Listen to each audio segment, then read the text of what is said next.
keputusan pemberlakuan PSBB ketat yang diumumkan, Gubernur DKI Jakarta Anies Baswedan memantik kritik dari para pembantu Presiden Jokowi.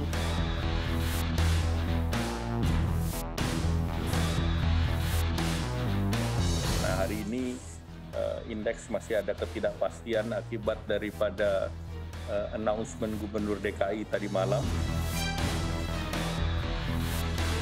Karena dipilih rakyat bukan dia berdiri sendiri. Kemudian tidak melakukan koordinasi dengan pemerintah pusat.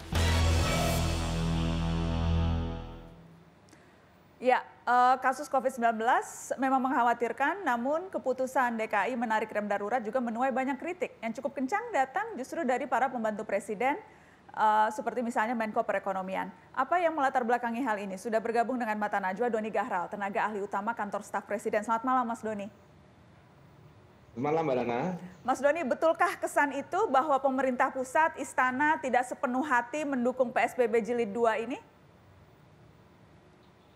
Tidak betul, karena istana 100% mendukung PSBB Jilid 2. Atau sebenarnya tidak ada Jilid 2, ini PSBB kita masih, izinnya masih belum dicabut ya. Ini hanya pengetatan PSBB. Jadi mengenai pengawasan dan penindakan, saya kira pemerintah pusat sudah berkomitmen. Mas Doni, maaf saya potong dulu, melanjutkan pertanyaan saya yang awal. Ya. Karena kemudian kan komentar-komentar atau pernyataan dari Menko Perekonomian atau menteri-menteri berlatar belakang ekonomi yang kemudian seolah-olah mengatakan tidak perlu terlalu ketat karena bukan tidak perlu terlalu ketat. Bagaimana kemudian keputusan yang dikeluarkan itu membuat saham merosot dan bagaimana perekonomian akan terganggu karena ada pengetatan. Bagaimana harus menerjemahkan statement-statement itu, Mas Doni? Saya kira itu dinamika saja ya, tapi saya kira kan koordinasi sudah dilakukan, keputusan sudah dibuat dan disepakati, ya sekarang tinggal implementasi itu kemudian akan di backup full oleh pemerintah. Ya baru-baru saja Presiden sudah memerintahkan Pak Luhut Binsar Panjaitan selaku Menko Maref untuk mengkoordinasikan 9 provinsi yang dengan tingkat angka pertumbuhan positif harian cukup tinggi untuk bisa kemudian bersama-sama menurunkan angka positif ya, kemudian meningkatkan juga recovery rate ya, dan menurunkan mortality rate begitu. Jadi saya kira ini satu kerja bersama, diminta pemerintah pusat dan pemerintah daerah tidak perlu didikotomikan, tidak ada kubu ekonomi atau kubu kesehatan, yang ada kubu perlawanan terhadap COVID-19. Jadi semua dalam semangat yang sama dan resources akan di-deploy full untuk membackup kebijakan pemerintah daerah. Saya ingin minta komentar Bang Faisal Basri. Tidak betul ada dikotomi kesehatan dan ekonomi. Anda juga sependapat dengan itu, Bang Faisal? Kalau saya bertemu dengan Pak Wakapolri, ya statementnya seperti itu.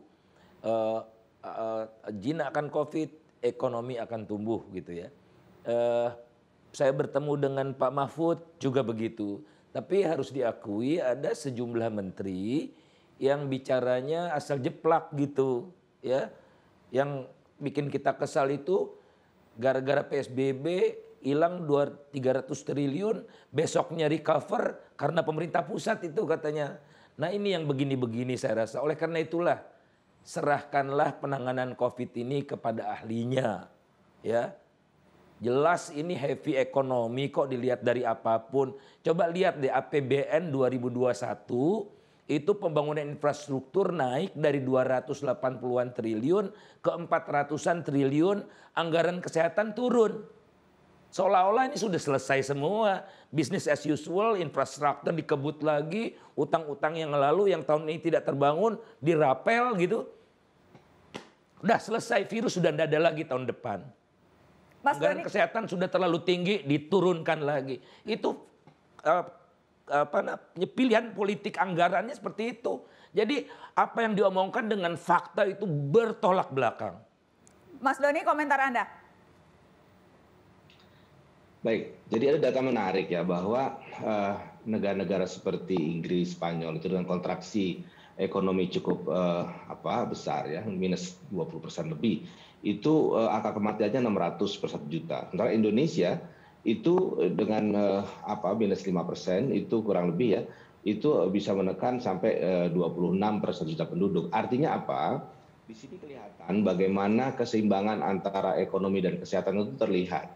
Jadi kita sekali lagi tidak kemudian menutamakan ekonomi, ya, tetapi betul bahwa kesehatan itu menjadi satu yang utama, yang prioritas. Karena dengan itu kemudian ekonomi juga akan pulih. Nah, tetapi tentu saja kebijakan menginjak gas ini itu perlu untuk diperhatikan. Karena apa? Begitu kita menginjak gas terlalu dalam, maka tentu saja akan ada yang terkena dampak. Dan bagaimana mengatasi dampak ini tentu saja ini harus dikoordinasikan. Karena ini bicara mengenai anggaran, bicara mengenai resource, dan lain sebagainya. Jadi saya kira ini bukan sesuatu yang perlu dipertentangkan, ya, bahwa kita semua, Presiden sudah mengatakan kesehatan yang utama, tetapi ketika kita mau mengerem mendadak, tentu saja kita tidak ingin penumpang berjatuhan.